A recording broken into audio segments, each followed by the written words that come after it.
kardeşim bugün beni müşahit ediyor. Onu alkışlayıram. Arif kardeşim bugün bizleri video yaddaşda saklayacak. Onu alkışlayıram. Esas sebepkar sensin Arif kardeş. Bu kamera ellerinden düşmesin. Gündüz Bey'i tebrik edirik. Uzun ömür, can sağlık arzulayır.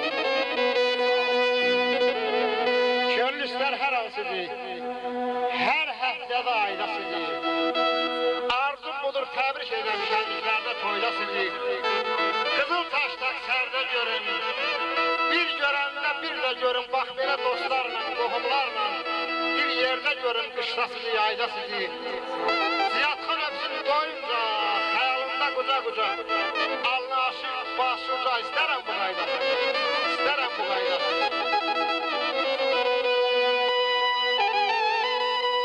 Gözlerinden ayrı düşsem ölerim. Gözlerinden ayrı düşsem ölerim. Sensiz seslenmesin saatim benim ay ay ay.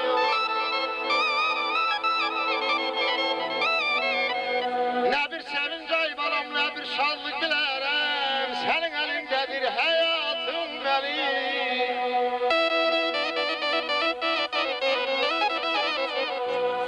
Gülüşlerin ay devletimdi varımdı, qəmin qüssəm boranımdı, qarımdı. Misalın ən şirin mahnılarımdı, həsrətin əlacı bayatım mənim.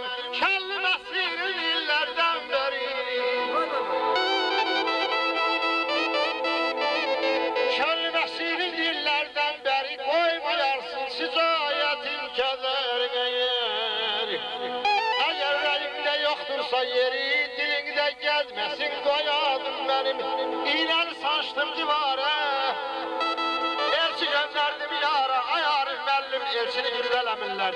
Elçiye zaman yoktur, gözüm elçiyem yara. Azizim azizim anay.